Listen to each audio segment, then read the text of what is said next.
So we've all heard it said, we all know that without the heart, the creation falls apart. It goes bad.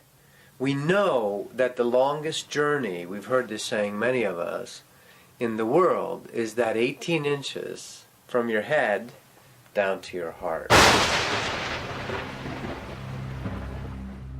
A heart transplant is a life-changing event. The world is now my oyster, from the bottom to the top. But for a few, it brings much more. I absolutely do not believe for a second that a heart is just a pump. Little by little, many things started happening. I was more of an Italian food fan, but I love Mexican food now. Suddenly, like green peppers, putting them in my food, I used to take them out. I just was writing and writing and writing. I didn't have a clue where it was coming from. I was convinced that I was living with the presence of another within me. It's like two people in one body. Is it possible that a new heart could bring with it the memories of a donor? This idea of a sentient, remembering, connecting heart is one of the most radical scientific concepts to come along in a very long time, and it changes everything. With strict codes of confidentiality in place at the hospital, it was impossible for Claire to have known these details about her donor. So where could these memories have come from? Professor Paul Pearsall is a cardioneurologist from the University of Honolulu. He first encountered stories like Claire's whilst recovering in hospital from a bone marrow transplant. I had a bone marrow transplant for stage 4 cancer in the very early 80s. And I was on the transplant unit. And we would sit down at night, all of us who were dying, and most of us were, and talk about things. And the heart transplant recipients were reporting receiving the memories, feelings, food preferences, fears, musical preferences of their donor. One woman who got the heart of a boxer was the most quiet, demure, easygoing woman, hated violence, left the room when her husband would watch football. She got this heart of the boxer, now she watches football and yells and swears and punches and everything. So that's when I started hearing all these remarkable stories, and I started to collect every single one I could. Could the transplanted heart be bringing with it some kind of information from its previous owner? We know that the heart is a hugely energetic organ and is in constant communication with the brain. 40,000 neurons, or nerve cells in the heart, communicate up to the brain. Hormones from the heart travel in our bloodstream, and every time the heart beats, it creates a pulse wave. But most impressive of all is our heart's magnetic energy, 5,000 times more powerful than the brain. It can be measured up to 6 feet away from our bodies. I thought, this heart is just as powerful, more powerful, and does talk to the brain. Maybe we should be paying attention to that. Maybe the brain, even though it thinks it's us, isn't. Professor Pearsall was sure that the energy of the heart and its relationship with the brain was the key. And as more and more transplant patients came up with these remarkable experiences, it seemed to confirm it. But could his hunch stand up to science? The heart is a connective organ, a gentle organ. It's a different type of intelligence. I don't know all about its intelligence. That's what we need to learn. And how we learn that is by asking openly questions about people's hearts, not dismissing them as poetry, that metaphor. Say, maybe there's something to this. Professor Pearsall collated his research into a book called The Heart's Code. In it, he explored these stories about organ transplant patients and what they reveal about where we store our memories. Simultaneously, on the opposite side of America, Professor of Psychology and Psychiatry from Yale University, Gary Schwartz, was developing a new theory of how memory could work. I was studying how feedback mechanisms are involved in learning. When we talk, for example, about how the brain learns, we talk about what are called neural networks in the brain. It turns out that the way a neural network works is that the output of the neurons feed back to the input of the neurons. And this process goes over and over again. And so long as the feedback is present, the neurons will learn. If you cut the feedback, there is no learning in the neurons. And the implication is that it's important for the neurons to have the feedback in order for the learning to take place. Well, by extension, any system that has feedback is going to therefore learn. I mean, we learn to shoot baskets, for example, in basketball by getting feedback about whether we're accurate or not. We learn to speak by getting feedback about whether we're accurate or not. And so consequently, any system, any set of cells that has feedback mechanisms in a network is going to learn the same way that neurons learn. And that's what's called feedback memory or systemic memory. He applied his theory of feedback memory to the heart and predicted that information could be transferred through organs in transplant surgery. At around the same time, cases like Claire Sylvia hit the headlines. And Professor Pearsall published numerous similar stories from transplant patients. The two men realized their common ground and got in touch with each other. We spoke to each other on the telephone, and as I began to hear more of details about the cases, I began to realize that this was a theoretical prediction that could actually be verified in the biomedical world. I told Paul that I felt it was very important that some of his best cases be looked at very carefully and that they be published in a journal article.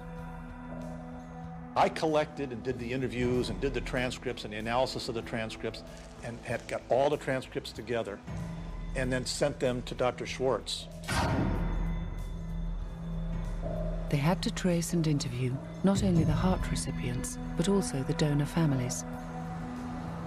What they were looking for were parallels between donor and recipient in their preferences, memories, and tastes. I independently examined those cases, had them blindly looked at by other individuals, and then wrote a formal research report describing those cases and giving the kinds of examples of data that are sort of irrefutable. If you look at the content carefully, you will discover that the degree of coincidence is too detailed. For example, there's a case that we describe of a man 47 years old, and he received the heart of a 17-year-old black young man. And he was not racist, but he had a lot of biases about what he expected of young black men, including the fact that if he was going to pick up anything from them, he would be afraid, for example, that he might be picking up rap music.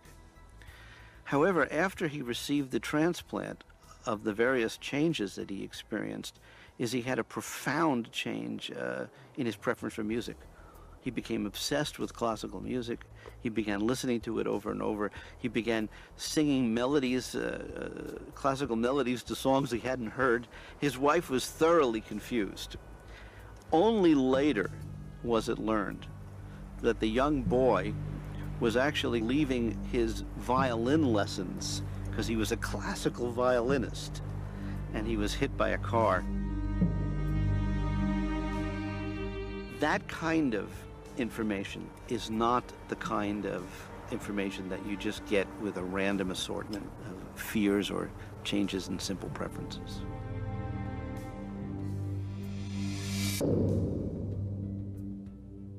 The stories they were collecting seemed to contain remarkable parallels. It seemed to Schwartz that the information relayed by the recipient could only have come from their new heart. To the extent that the heart is serving as a circulating feedback storage system for core central memories in the body, then if that heart is taken out and placed in another body, those core central memories, which are circulating within the heart, in its cellular and neural feedback loops, would continue and be passed on in the new person. Jim is one of those patients who experienced an extraordinary change directly after his operation 5 years ago. Like, I left school when I was 15. I was a coalman, and and a lorry driver, and so I didn't have a very good education, but I learned myself how to write, and I'm not very good at spelling. So it was a surprise to me that 6 months after my transplant, I just sat down one morning and just scribbled something down, and then that led to many poems and me book what I'm writing.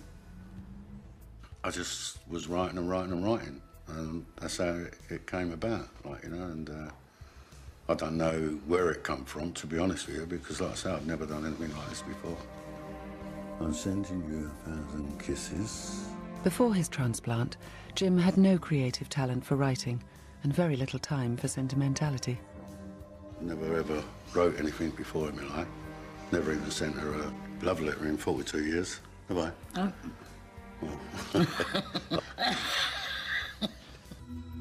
Some scientists now think they've found a system of neurons in the heart that challenges the orthodox view of the brain. Until the recent past, science has glorified the brain. The questions we should be asking as scientists is that the only place these things happen?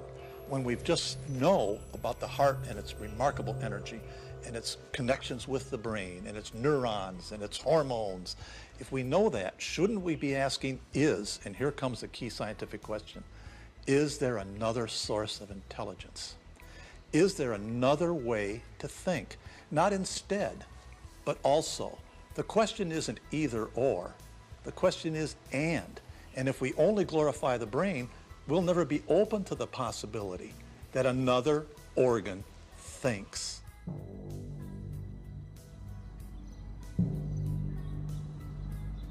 Researchers at the Institute of Heart Math in California are investigating the possibility that the heart could actually have its own unique intelligence. Dr. Rollin Mcraty and his colleagues have developed experiments to see whether the metaphors of the heart could stand up to scientific scrutiny. I first heard of Paul Pearsall when I think he contacted me in terms of exploring possible mechanisms that might explain the phenomena of a heart transplant recipient taking on some of the personality characteristics of the person that they got the heart from. He had interviewed quite a number of patients that had this experience, and there's enough of this that I think we have to take it seriously, that there is something going on here. Dr. Mcraty's research is controversial, but he found support in evidence provided by a neurologist, Dr. Andrew Armour from Montreal in Canada. After many years treating patients with heart disease, he observed there was more to the heart than the current scientific model could explain. In those days, in the 60s, there was no consideration of the nervous system. The heart was just a pump. And the reason is because people have not had the facility to see the heart in any other form. You look at it and it's a pump, right? And my own bias is that in the last 50 years or so, we have developed the ability with all the electronics to record more than just the muscle on the heart, but the neurons on the heart.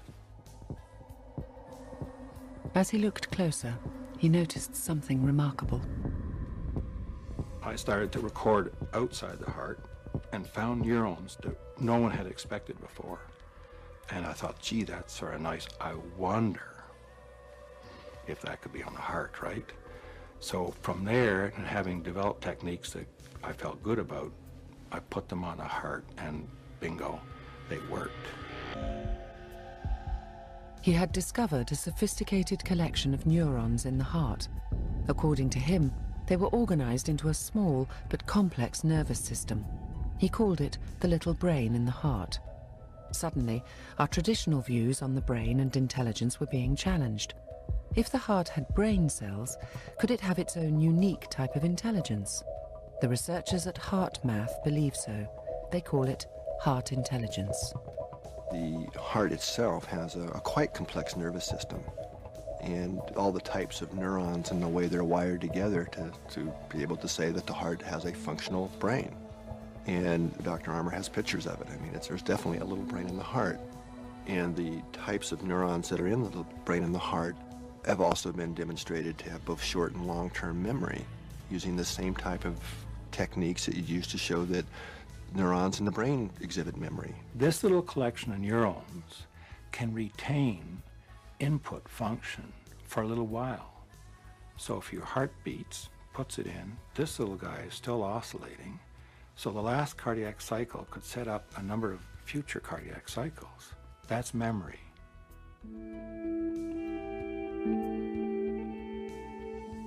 Once a heart is removed from the donor, it is cooled and can stay alive for up to 4 hours. Heart's in the room. Thank you.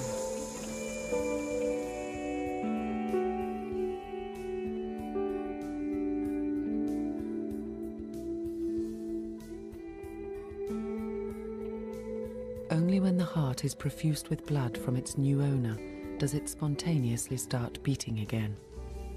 It is thought that this internal nervous system, or brain in the heart, is what allows a heart transplant to work. Mcraty goes further. Certainly the function of the heart itself have got to be transplanted and go along. When you think of the heart, it's a very complex organ. All the coordination that has to happen within the heart for it to pump efficiently, and it really can't function properly and efficiently without the neural system in the heart. That's very clear. So those types of functions have got to get transplanted, and there's certain types of memory there that the heart has to remember what it did last beat or a few beats ago to be able to function properly now. Boy, the heart started beating right away, didn't it? Pretty nice. If the heart has a nervous system and a type of memory needed for its efficient function, could higher level memories also be stored and transferred? And what would this tell us about where our memory resides? Memory itself is what's called a distributed process. And this has been known for many hundred years now, that you can't localize memory to a neuron or a group of neurons. The memory itself is distributed throughout the neural system. So why do we have to draw a line at the throat and say that memory is only distributed from here to here? Why couldn't it be distributed throughout the whole neural system? And if memory is distributed throughout the nervous system, including organs like the heart, what would this mean for transplant recipients? When you put a heart into a transplant, we could potentially retrieve some of those memories that were distributed throughout the whole system. I'm certainly not saying that is the explanation, but it's plausible that that could be what's going on. Some heart transplant recipients feel a change so profound they are battling with a complete transformation. Bill Wohl from Phoenix, Arizona, had a heart transplant 5 years ago. His change after the operation was dramatic. I couldn't have been luckier because I got a fantastic donor, someone super healthy, handsome leading man, good looks, and the fun began. Bill felt he was being driven by a completely new personality. Previously a successful and hard-working businessman, he put his career aside and began a new life. Dr. Jack Copeland was his transplant surgeon. Within months, the man was transformed into an athlete. We have very little idea that this was going to happen to him, but it did. He started cycling, he started working out, he started swimming.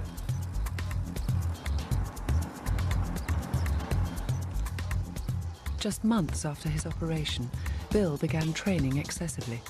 But it wasn't until a full year later, when he met his donor family, that he found out that he had developed remarkable parallels to his donor. I know on certain things that I had no interest or whatever in before. It had to come from somewhere, and it makes sense to me, and I truly believe that it came from my donor. Brady, Bill's donor, was a Hollywood stuntman. Woo! It was only when Bill met his donor family that his new interests seemed to make sense. He is convinced that he has inherited many personality traits through his donor's heart. The researchers at the Institute of Heart Math set out to design an experiment to investigate the heart's role in processing emotional information. What we found was that the heart is by far the most accurate part of our body that reflects how we're feeling. Our heart is literally beating out different messages that is strongly correlated with our emotional state. It's a scientific fact, even though a lot of people don't know this, that the heart sends more information to the brain than the brain sends to the heart. It's very important to understand the relationship between the brain and the heart, because this ultimately helps us understand how the heart can have memories related to the brain. The brain and the heart are interconnected by multiple sources of information. First of all, there's neural connection from the brain to the heart. There's also humoral connections. Okay, hormones will go from the brain to the heart. The heart, in turn, of course, sends feedback back to the brain through pressure receptors and through literally the blood going back. But then what's often not recognized is that the heart is the largest generator of electromagnetic signals in the body. In fact, the EKG is 10, 100 times even larger than the EEG of the brain.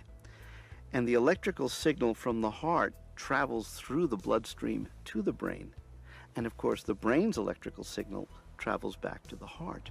So consequently, these two are sharing their interactions, even electromagnetically, with each other. It's like a radio transmitter works. The heart radiates very strong fields, and the heart is the strongest rhythmic source of electromagnetic fields in the body. And with today's equipment, we can measure the magnetic field of the heart 6 feet away from the body. Probably it goes farther, but that's the sensitivity of the equipment we have now. They began investigating the heart's role in our experience of feeling and emotion. Some of our more recent research, where we're looking at I call it the electrophysiology of intuition, are indicating that the heart really is connected to some other, I call it field of information.